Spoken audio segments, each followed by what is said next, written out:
Imagine for a moment that you are a German tank commander in the summer of 1944. You are sitting inside a Panther, one of the most powerful armored vehicles of World War II.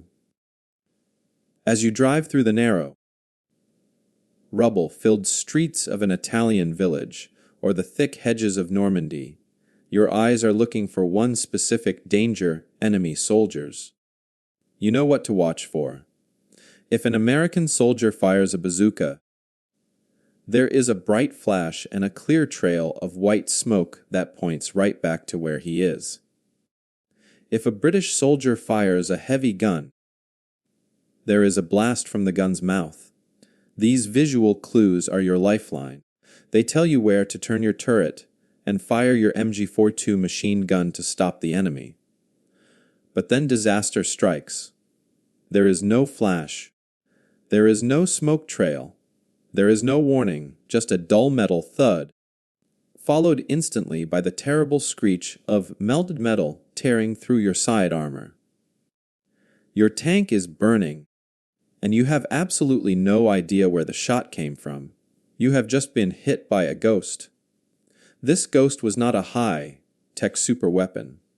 In fact, to the soldiers who had to carry it, it looked like a piece of scrap metal taken from a plumbing site. This is the Projector Infantry Anti-Tank, better known as the PIAT. On paper, the PIAT was a disaster. It was heavy, incredibly awkward to carry, and used a massive, basic steel spring that required huge effort to load. It kicked like a mule, often leaving Canadian soldiers with massive bruises on their shoulders after a single shot. The troops often cursed it, making fun of its crude design compared to the sleek American bazooka.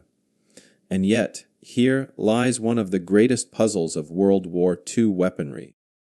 While the Allied troops complained about it, the German forces from the Wehrmacht to the elite Waffen SS came to hate and fear this weapon with a passion. Why? Because, unlike the rocket-powered weapons of the time, the spring-loaded PAT did not give away its position. It was the ultimate ambush predator. In the hands of the Canadian Army, who used it with aggressive creativity, from Ortona to the Scheldt, this piece of junk became the silent nightmare of the German Panzers. To understand why the PIAT was such a unique threat, we must first clear up a common mistake. When looking at footage of World War II, it is easy to group the PIAT into the same category as the American bazooka or the German Panzerstreck. But technically speaking, they are entirely different beasts. The bazooka and the Panzerstreck were rocket launchers. They were basically hollow tubes designed to guide a rocket-powered grenade.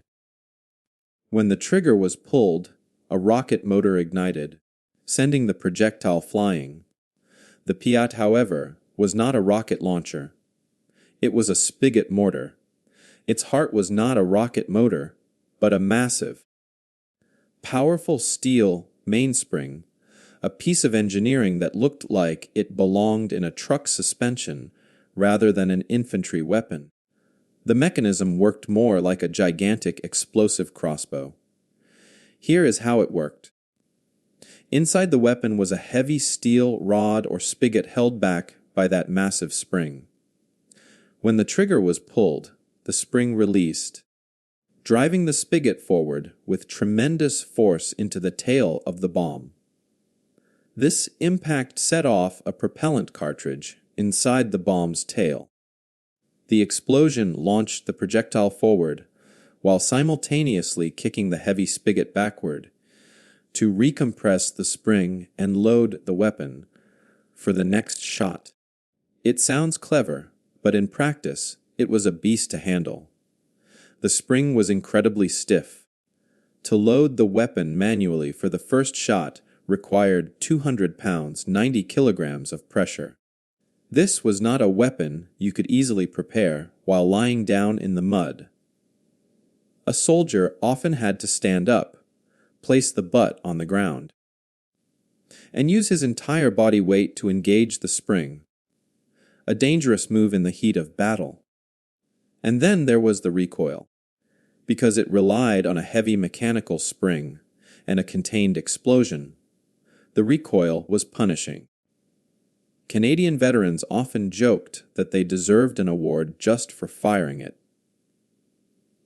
If a soldier didn't hold it tightly against his shoulder, the kickback was strong enough to cause severe bruising or even dislocate a collarbone.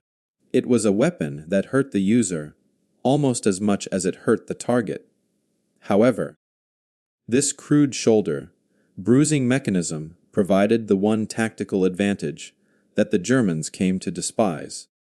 Rocket launchers like the Panzerstreck created a massive backblast. When a German soldier fired a Panzerstreck, a jet of flame and gas erupted from the rear of the tube. This backblast did two things.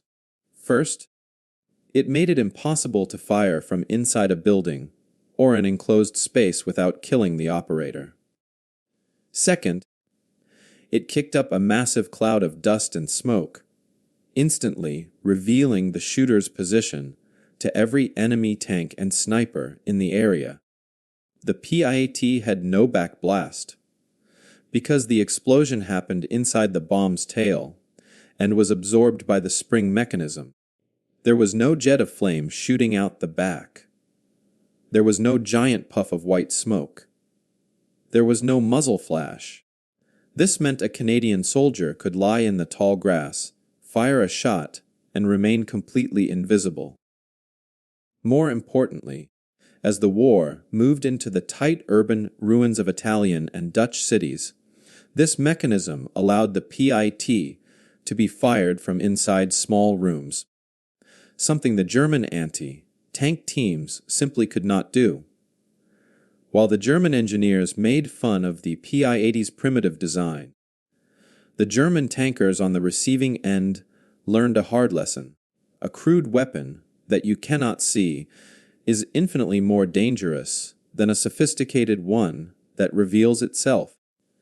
If the open fields of Normandy were dangerous for tanks, the narrow rubble, choked streets of European cities were a death trap.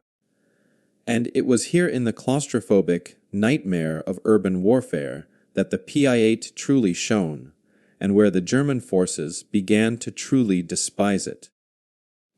Nowhere was this more evident than in the Battle of Ortona, often called the Stalingrad of Italy.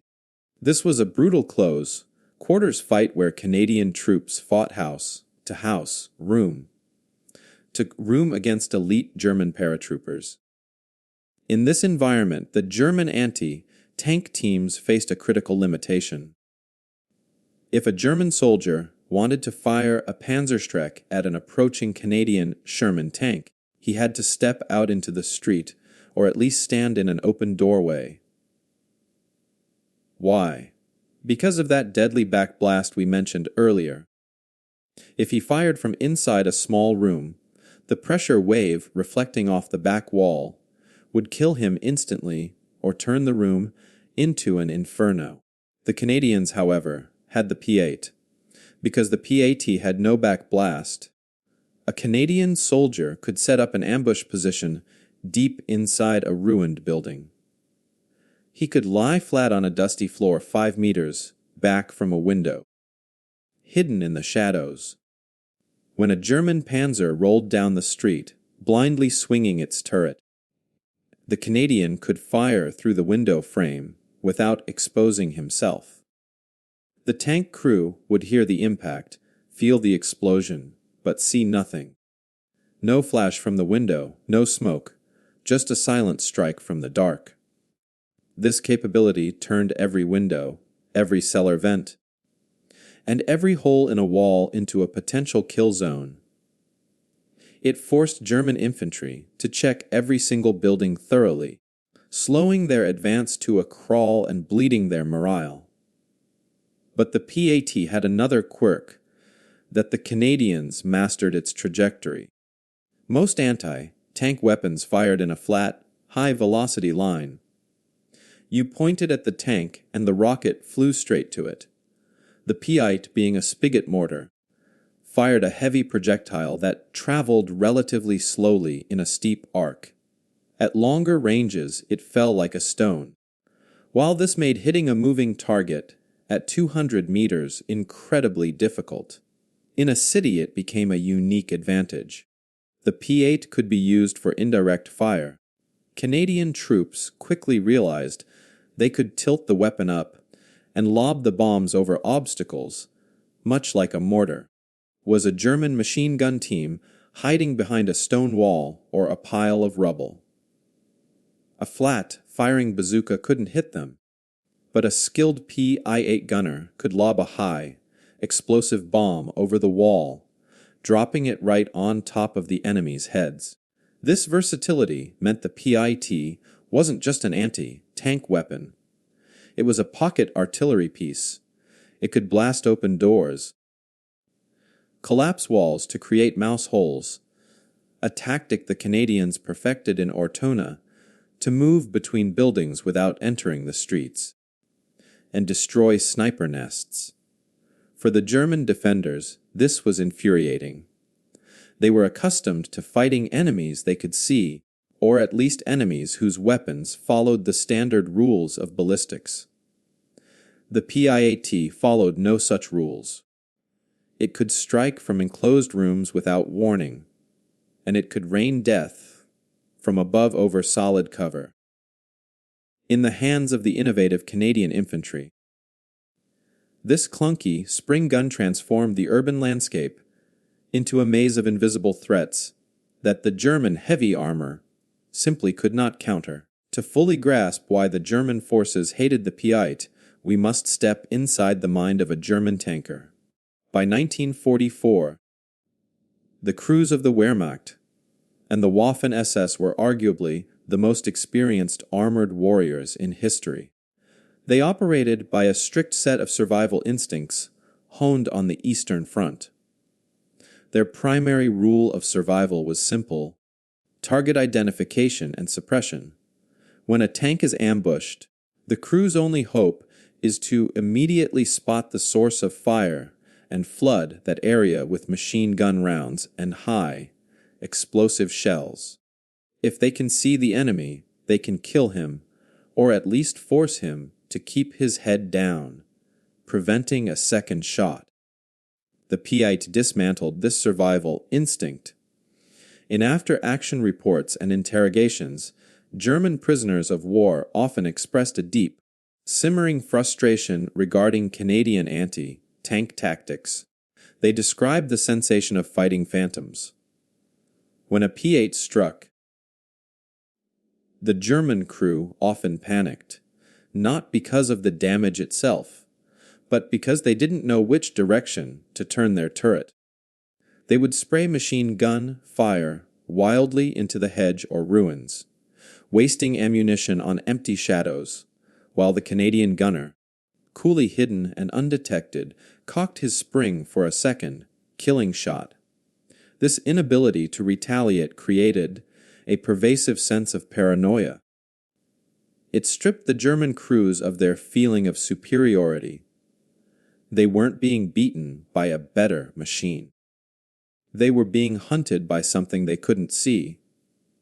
But the hate wasn't just psychological. It was physical. The Germans might have mocked the PIA's appearance, calling it a water pipe, but they could not mock its warhead. The PIAT fired a He-8 high, explosive anti-tank projectile. Despite the weapon's crude launch method, the bomb itself was highly effective. It could penetrate approximately 100 millimeters of armor plate. To put that in perspective, the side armor of a Panther tank, Germany's medium tank masterpiece, was only about 40 millimeters to 50 millimeters thick. The mighty Tiger I had 80 millimeters of side armor. This meant that at close range, a cheap stamped metal P-8 could punch a hole straight through the pride of the German engineering industry. When a PIAT bomb struck, it didn't just explode on the surface. The shaped charge focused the blast into a hypersonic jet of molten copper and gas. This jet punched through the steel like a hot needle through butter. Inside the tank, the effect was horrific. The jet would spray molten metal and hot spalling shrapnel from the tank's own inner wall around the cabin, igniting ammunition and fuel lines. The hatred also extended to the German infantry supporting the tanks. They felt helpless. Their job was to protect the tanks from enemy tank hunters. But how do you protect a tank from a weapon that leaves no smoke trail? You can't trace the flight path back to the bush where the Canadian is hiding. There is a documented instance where a German commander, upon surrendering to Canadian forces, asked to see the automatic anti-tank cannon that had decimated his column.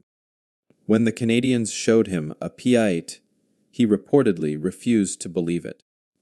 He felt insulted that his technologically superior machines had been defeated by a spring-loaded tube.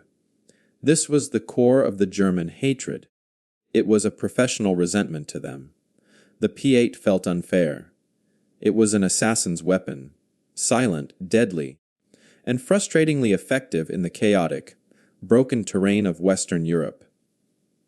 To truly understand why the Germans feared the PIT in Canadian hands, we cannot rely solely on technical manuals. We must look at the men who wielded them.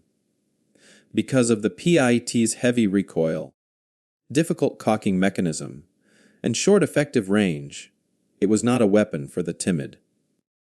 It required nerves of steel, and no soldier exemplified this gritty courage more than Private Ernest Smokey Smith of the Seaforth Highlanders of Canada.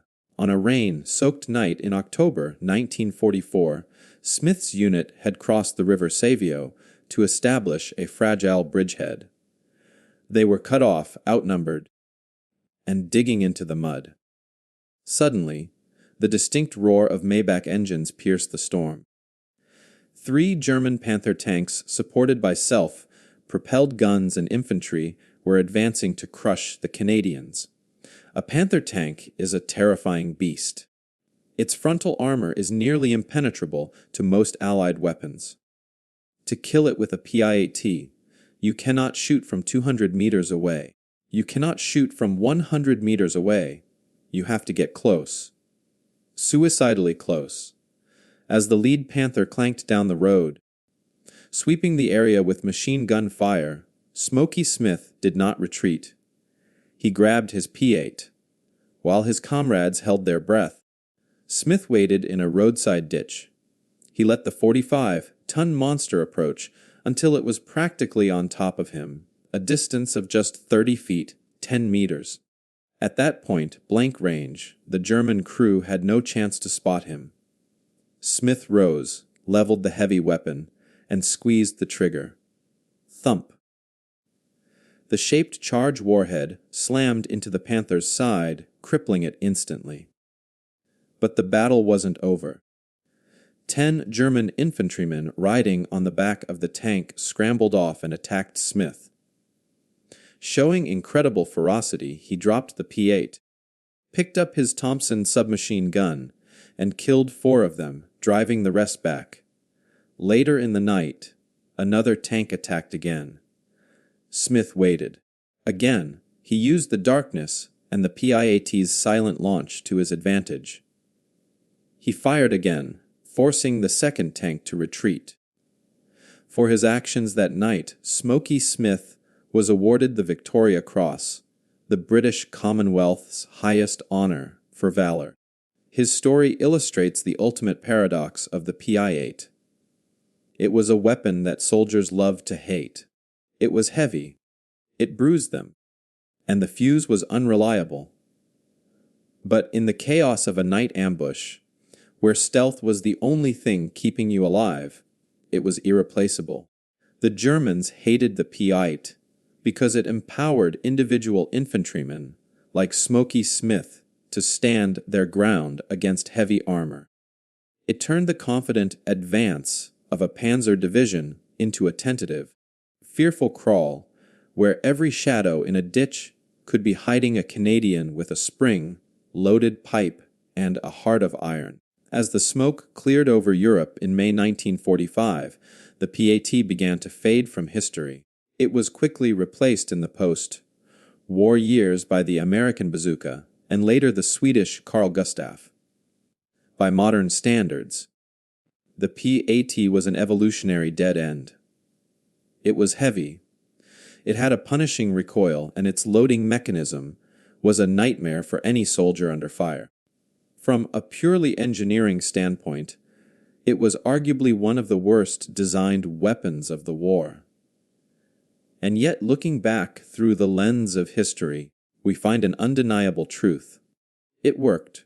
The German Wehrmacht, a force that prided itself on technological superiority, on Tiger tanks, V2 rockets, and jet fighters, found itself constantly frustrated by a simple steel tube and a spring. They hated the PIT because it denied them the one thing they relied on most: predictability. They could predict a rocket's path. They could predict an anti-tank gun's position. But they could never predict where a Canadian soldier with a PIAT might be hiding. For the Canadian Army, the P8 became a symbol of their specific brand of warfare. It wasn't flashy. It wasn't glamorous. It was gritty, pragmatic, and required a sheer amount of physical toughness to use effectively. It was a weapon that demanded the user to stand their ground, wait until they could see the whites of the enemy's eyes, and hold fast. While American GIs had the luxury of engaging from a distance with rockets, the Canadian PIAT gunner had to get up close and personal. The legacy of the PAT is not found in its technical specifications. It is found in the burnt out hulks of Panther tanks in the streets of Ortona. It is found in the hedges of Normandy, where German advances were stalled by invisible assassins. And it is found in the Victoria Cross of Smokey Smith, who proved that a lone soldier with a spring gun could stop a blitzkrieg. The Germans hated it because it broke the rules. The Canadians used it because it won battles. In the end, the silent nightmare earned its place in history, not by being the best weapon, but by being the right weapon at the right time. If you enjoyed learning about this incredible weapon and the brave soldiers who used it, make sure to like this video, subscribe, and hit the notification bell so you never miss our next story from history.